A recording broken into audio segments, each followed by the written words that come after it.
Let's Get Down to Business is presented by Bravo, the marketing arm of Ash Brokerage Corporation, the practice enhancement company.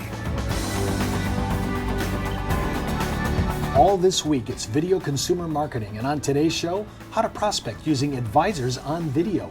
And with me today is co-creator of Selling Technologies, Jerry Maynardi. Hi everyone, I'm Steve Savant, syndicated financial columnist and contributing author to Backroom Technician. Let's get down to business. Well, welcome to day three, Jerry. Day three. Excellent. You know, I have to say, I've done shared business. I've split cases before with other people.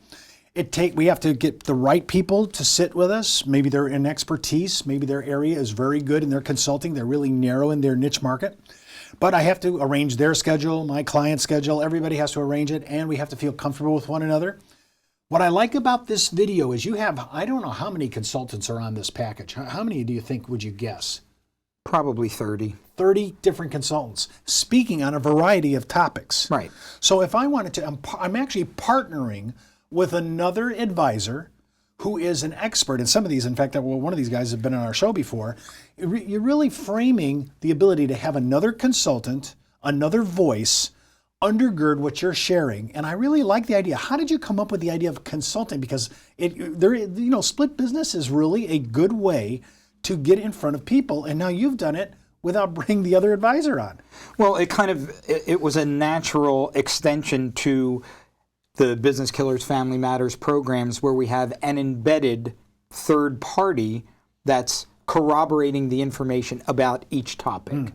So it's just a natural extension to be able to give to the producer the ability to leverage those types of short informational snippets. Again, being product agnostic, but just talking about the importance of the issue and different ways to either avoid getting yourself into a negative situation or positive outcomes. Now I'm looking at this title. This title for this clip is called Exit Planning Tax Strategies for Business Owners, starring Dan Nagito, who we all know, certified financial planner and Love one Dan. of the top charitable giving guys in the United States. Yeah. When I'm looking at this is if I'm looking for exit planning and I want somebody that has moxie, that can get in front of on this video, and you'll see what I'm talking about in a moment, who really positions a professional veneer, but yet easy to understand. He's very articulate.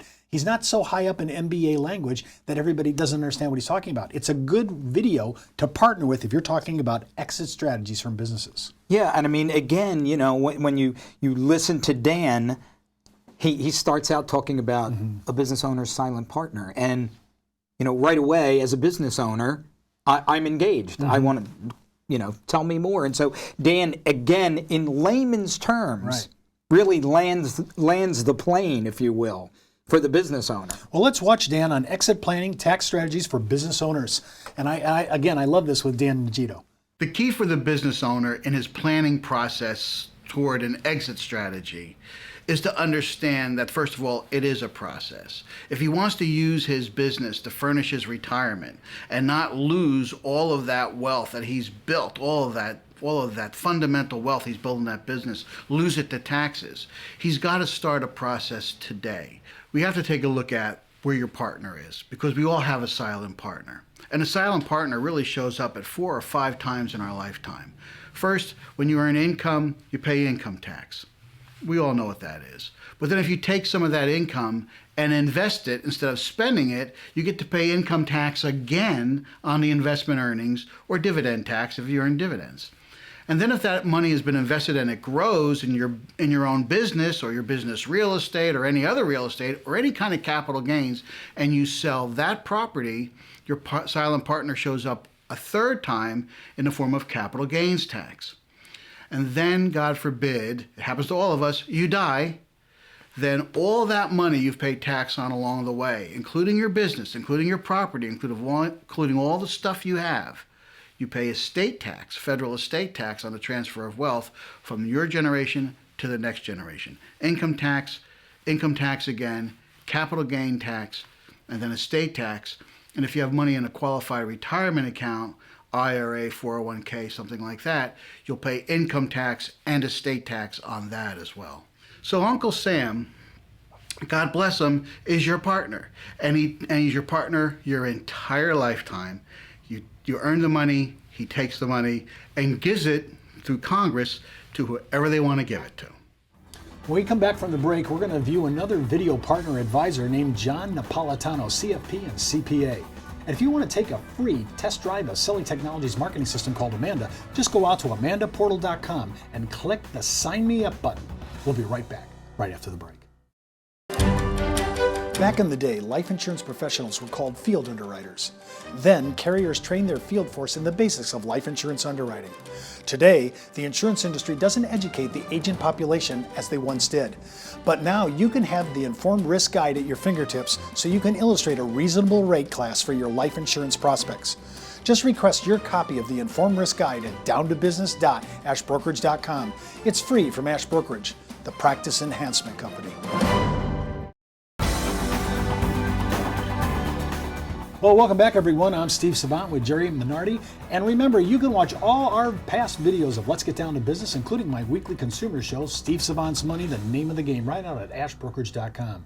Just click on the show logo right on the homepage. And just a heads up, before moving forward with any of the ideas on the show, always consult your tax advisor or legal counsel, as well as your broker-dealer compliance department. Well, let's get down to business. We're talking about using a video partner. Now, Dan did a great job. Yeah. I mean, this is excellent. And we're going to look at John Napolitano talking about business owner retirement strategies. Now, this is a big thing because a lot of people say, did you put any money aside? Oh, well, no, my business is my retirement. Do I have any inheritance to give to my kids? Well, no, my business is my inheritance to my children. Do I have any charitable giving? No, my business, they always seem to go down this road that they treat it differently. And I wanted somebody to say, I know what I'm saying is correct, but I need another third-party consultant.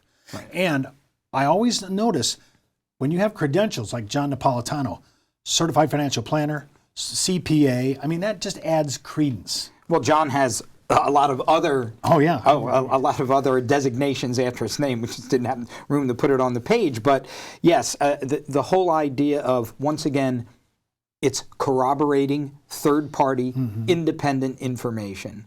So it, as you say, it bolsters the position of the advice that the advisor has the opportunity to give. And again, assuming that the advisor is at the right point in the sales cycle where the person now wants that tactical information, that they've been motivated to now be receptive to what the advisor has to offer. I want to also point out one thing that I get in trouble with myself, and maybe you're like me. I want to talk about the code. I want to talk about all my knowledge. You want to pontificate. You don't really mean to bore the client, but we kind of feel like we're insecure and we need to tell them we know something, right?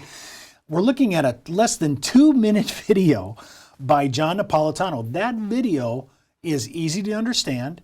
He didn't go so high up in vaulted MBA language. It was really articulate, and it laid it out pretty easy. Yeah, John's great. And once again, talking about business owners that have been in business and they've seen the highs and the lows, but haven't diversified. And just what a problem that is. And again, a lot of business owners, we're cognizant of that fact, but all guilty almost across the board about having my business as my retirement. But it's really a vulnerable position. Well, I want to show this video about John Napolitano talking about business owner retirement strategies because I think he does an excellent job. And again, remember, under 2 minutes. Yeah, John's great. Once upon a time, business owners might have thought they were infallible, that their business was worth a lot and nothing could interfere with it. But things have changed, and most seasoned business owners, someone that's owned a business for more than 20 years, has been through economic downturns, economic upturns, high tax brackets, low tax brackets. They've seen a lot of change. They now know that that business does have some volatility in terms of its value and what you might get for it. In bad times, you can't sell the business. In great times, people are knocking down the doors to buy it, but the owners don't want to sell. So what's clear to me is that these owners are concerned. They're worried. If they've got all their eggs in that business basket, which is really common for a business owner, they're not well diversified if you include the value of the business as a part of their portfolio, and it is a part of their portfolio. They're not well diversified. I've seen business owners which 95%, sometimes 100% of their what they'll call investable net worth tied up in their business. and that's just way too much. They've also seen their friends' businesses go out of business, either because of bad times or unexpected competition. Think of the large box stores or the consolidators that just buy up a bunch of small practices and put price pressure on the small guy to go out of business, or the family succession plan that just doesn't work because junior isn't up to the task. So they know that some of these issues are for real. And what this means is to begin to diversify your holdings. Do think about investing in things other than your business. Even though your business may have delivered the best returns of anything you've ever owned forever, and it may seem like it's going to be that way forever, but understand it's probably not going to be that way forever, and you do need to diversify. Well, that's our show for today. Remember, you can read all my online insurance news, commentary, advisor blogs, and articles on Producer's Web, as well as my answers to consumer questions on the Insurance Library. And don't forget, you can view any of our past episodes located at downtobusiness.ashbrokerage.com, where you can follow me on Twitter, Facebook, LinkedIn, or just email steve.savant@ashbrokerage.com. And remember, you could be wiser as an Ash Brokerage advisor.